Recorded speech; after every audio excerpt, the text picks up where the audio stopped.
Yo guys, ketemu lagi dan kita di sini ya masih di segmen Sekelebat Info, di mana nanti di sini kalian bisa dapetin info terbaru dan terpanas tuhnya guys.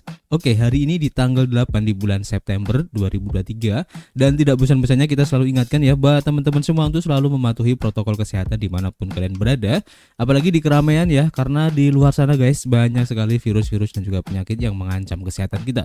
Oke, kita langsung saja melihat bagaimana update dari global crypto market cap seperti yang terlihat di sini ya.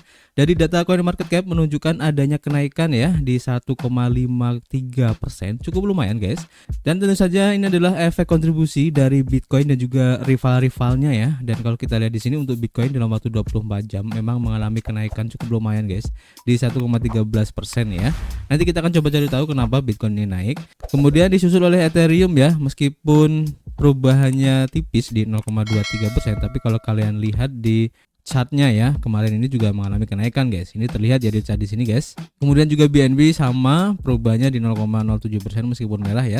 Dan sebenarnya kalau kita lihat dari perubahan yang terjadi untuk altcoin kemarin ini rata-rata naik ya, meskipun ada beberapa yang juga mengalami penurunan yang cukup lumayan hari ini di 3% seperti Polygon guys dan juga Toncoin. Dan rata-rata perubahan hari ini tidak jauh berbeda ya kalau kita bandingkan dengan Bitcoin guys. Kemudian selanjutnya kalau kita lihat langsung ya bagaimana perubahan ini terjadi ya untuk perubahan harga Bitcoin. Di sini terlihat jelas ya bahwa kemarin harga Bitcoin sempat mengalami kenaikan cukup lumayan ya, dan close candle-nya kemarin hijau di atas MA20 ya di time frame daily. Dan sebenarnya ini adalah indikasi yang bagus ya seandainya bisa mempertahankan harga di MA20 ini. Dan kita doakan aja semoga kenaikan dari harga Bitcoin ini bisa men-trigger untuk lanjut naik lagi guys, dan mencoba retest di harga sekitar 27.000. Kita doakan aja semoga sesuai dengan skenario. Dan nanti kita akan update lagi ya. Kemudian kenapa Bitcoin ini naik ya kemarin? Nah, kalau kita lihat ya dari beberapa informasi. Yang pertama, kita lansir dari harian Bitcoin Systemi, di mana di sini diinformasikan bahwa Bitcoin melonjak secara tiba-tiba. Dan apa data terbarunya guys? Jadi mata uang kripto terbesar di dunia yaitu Bitcoin telah naik lebih dari 2% dengan pergerakan yang tiba-tiba guys. Dan menurut data terbaru harga Bitcoin telah naik 2,3% ya dengan pergerakan tiba-tiba dari sekitar harga $25.800 dan diperdagangkan pada harga $26.200 ya pada saat artikel ini ditulis. Terlihat bahwa altcoin mengikuti Bitcoin guys, dan meskipun secara proporsional lebih rendah, di mana harga Ethereum naik di 1,28%, harga BNB naik di 1,12% dan harga XRP naik di 0,97% ya dalam 1 jam terakhir. Di antara 100 mata uang kripto terbesar yang mengalami kenaikan terbesar dalam 1 jam terakhir adalah Algorand, kemudian ada Litecoin dan juga Chainlink. Jadi dari hasil pemeriksaan ya untuk data likuidasi di artikel ini melihat bahwa sekitar $28,33 juta likuidasi terjadi di pasar mata uang kripto dalam 1 jam terakhir guys. Dari jumlah tersebut sekitar $23,75 juta dalam transaksi pendek atau short dan $4,59 juta ya dalam transaksi long guys atau posisi buy ya.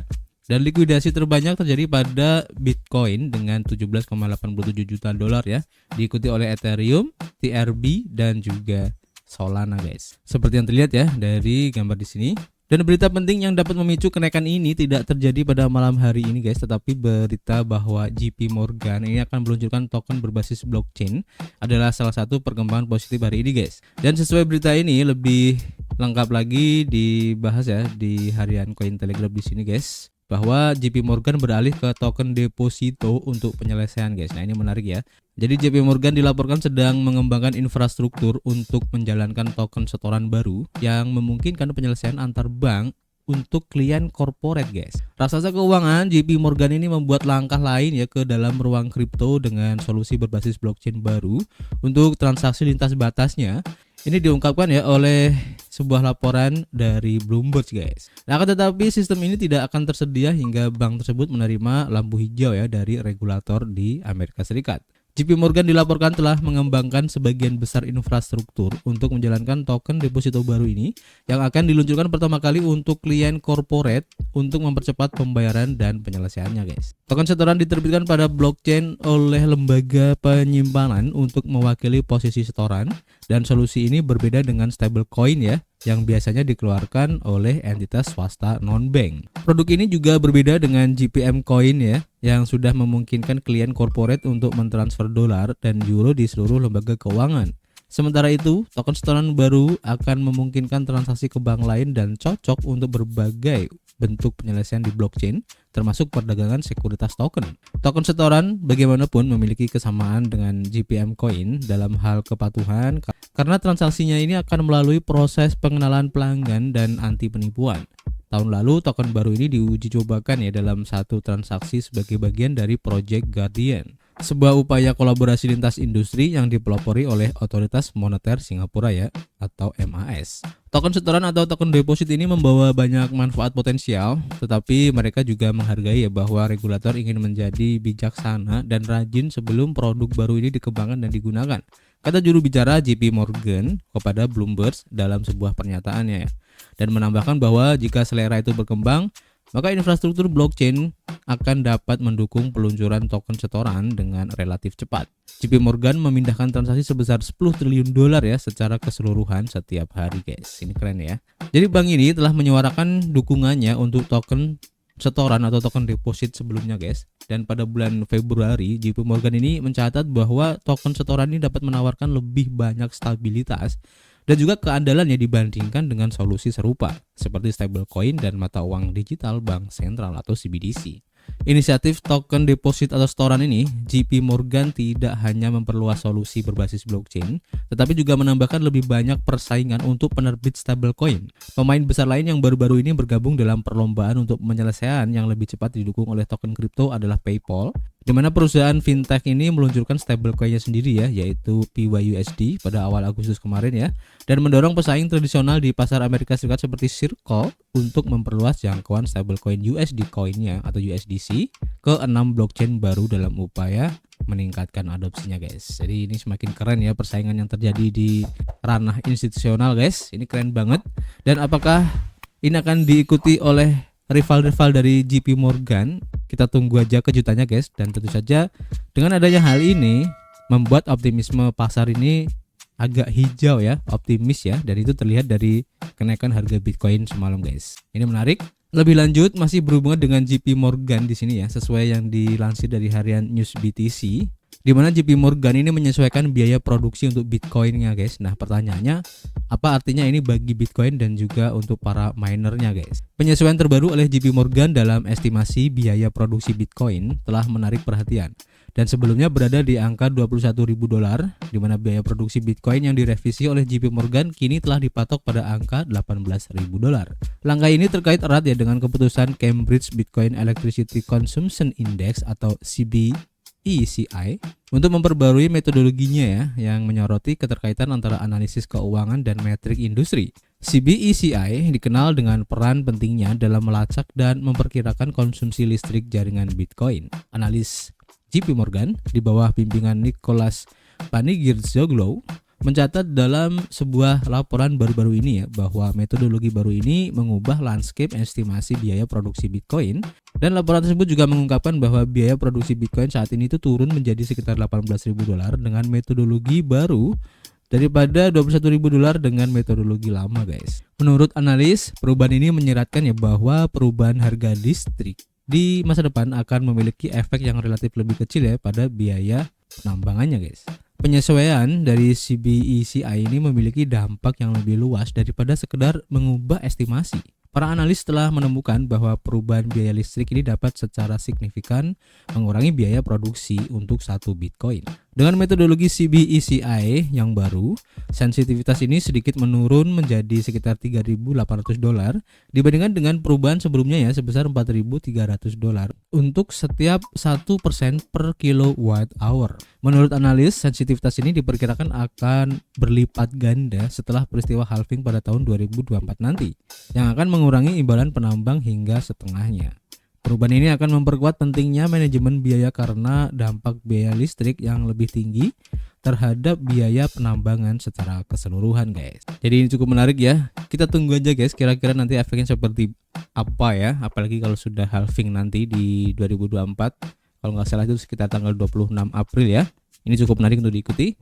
Dan kita lanjut ke informasi berikutnya. Kita lansir dari Cointelegraph. di mana komisioner dari CFTC ini menyerukan program percontohan atau pilot untuk regulasi kripto guys. Nah, ini menarik ya. Jadi komisioner Caroline Pham menyerukan agar program percontohan ini dimulai dengan pertemuan para pemangku kepentingan dan agar CFTC ini mengusulkan dan mengadopsi peraturan tentang risiko yang dihadapi investor retail. Caroline Pham, seorang komisaris di Komisi Perdagangan Berjangka Komoditi Amerika Serikat atau CFTC, telah menyarankan program percontohan terbatas dalam upaya untuk mengatasi regulasi kripto. Dalam pesan yang direkam sebelumnya ya untuk acara Cato Institute pada 7 September, Pham mengatakan bahwa setelah diskusi meja bundar publik, ia berencana untuk mengusulkan program percontohan atau pilot untuk pasar aset digital, mengklaim bahwa Amerika Serikat mungkin perlu mengejar ketinggalan dengan jurisdiksi yang ramah kripto. Dia menyarankan bahwa program ini akan mirip dengan kotak pasir atau sandbox dari peraturan yang sebelumnya diperkenalkan di tingkat negara bagian. Program percontohan dapat menciptakan kerangka kerja untuk teknologi yang muncul dan struktur pasar di bawah hukum dan peraturan yang ada, kata Pham. Dan harapan Pham, program percontohan untuk menguji, mengumpulkan data, dan mengembangkan pendekatan pragmatis terhadap tokenisasi dapat memastikannya terus menjunjung tinggi ya mandatnya untuk mendorong pasar yang terbuka, transparan, kompetitif, dan sehat secara finansial. Pham menyerukan pertemuan para pemangku kepentingan dan CFTC untuk mengusulkan dan mengadopsi aturan tentang risiko kripto berdasarkan program percontohan sebelumnya. Dan pada akhir program, komisi akan menentukan apakah akan menerapkan perubahan secara permanen. Bertugas di CFTC sejak April 2022, Pham adalah salah satu dari 5 komisaris yang menyerukan kejelasan yang lebih besar ya tentang regulasi kripto ini. Selain mensponsori Komite Penasihat Pasar Global Komisi, dia telah menyarankan inisiatif yang bertujuan untuk melindungi investor retail kripto. Program percontohan yang diusulkan datang setelah anggota Parlemen Amerika Serikat berusaha memperjelas peran CFTC dan Komisi Sekuritas dan Bursa dalam regulator ataupun regulasi kripto. Pada bulan Juli, Komite Jasa Keuangan DPR menyetujui inovasi keuangan dan teknologi untuk Undang-Undang Abad ke-21 ya, menyiapkan rancangan undang-undang tersebut untuk pemungutan suara DPR penuh mungkin sebelum 2024 ini guys. Jadi kita tunggu aja guys untuk perkembangan dari regulasi kripto ini guys, karena apapun yang menjadi keputusannya nanti ya, regulasi ini memang kita perlukan untuk menjaga ataupun memberikan perlindungan ya terhadap konsumen. Dan saya secara pribadi sebenarnya sangat setuju ya dengan adanya regulasi kripto ini guys. Karena hal-hal yang bersifat open source dan juga lebih cenderung private seperti ini ya, memang harus ada regulasinya guys. Karena kalau tidak, kemudian dibiarkan secara bebas, ini akan menjadi momok yang menakutkan ya bagi para investor dan menjadi peluang yang sangat besar bagi para pihak-pihak yang mungkin tidak bertanggung jawab guys. Kita lanjutkan informasi berikutnya. Kita lansir dari harian Coin Edition, di mana di sini diinformasikan ya bahwa CTO dari Ripple mengonfirmasi ya Ripple akan mengumumkan IPO-nya guys dan penyelesaian SEC di Pesta NYC. Saat Ripple bersiap untuk merayakan kemenangan hukumnya baru-baru ini atas regulator Amerika Serikat, ada banyak spekulasi yang beredar ya di sekitar kemungkinan perusahaan membuat pengumuman terobosan kepada komunitas penggemar XRP. Nah, menariknya di sini ya, seorang eksekutif Ripple telah mengonfirmasi spekulasi komunitas dalam pertukaran Twitter baru-baru ini. Dalam sebuah tweet, XRPP, seorang tokoh penting dalam komunitas, memberikan serangkaian perkiraan optimis untuk pertemuan komunitas Ripple atau XRP yang akan datang. Influencer tersebut menyatakannya bahwa Ripple dapat mengumumkan resolusi untuk sengketa hukum yang sedang berlangsung dengan Komisi Sekuritas dan Bursa Amerika Serikat atau SEC. Dia juga mengantisipasi Ripple mengungkapkan rencana penawaran umum perdana ya atau IPO. Selain itu, influencer tersebut juga memproyeksikan XRP akan memecahkan rekor harga sepanjang masa sekitar $3,84 selama perayaan tersebut. Namun tweet XRPP ini tidak berhenti ya pada proyeksi keuangan. Dia membayangkan sebuah skenario di mana ketua SEC Gary Gensler akan diarak di depan umum melalui kerumunan dengan para peserta yang secara kolektif meneriakkan malu padanya. Influencer tersebut juga menyertakan proyeksi lucu kelima seputar XRPP. Menanggapi pandangan optimis tersebut, Chief Technology Officer Ripple yaitu David Schwartz mengkonfirmasi ya bahwa dua dari skenario tersebut akan terwujud. Hanya dua hal yang akan terjadi, kata eksekutif Ripple dalam tweet balasannya. Karena XRP diperdagangkan pada harga $0,4985 ya, mungkin sangat tidak mungkin bahwa aset digital akan tumbuh 670% menjadi 3,84 dolar sebelum perayaan yang akan datang dalam 3 minggu. Sebagai contoh, XRP hanya naik sekitar 90% setelah kemenangan regulasi. Dan selain itu, Ripple tidak mungkin mencoba merangkul ketua SEC di pesta tersebut guys, seperti yang disarankan oleh influencer. Menyerang dua dari dua skenario itu membuat XRP memiliki 3 opsi.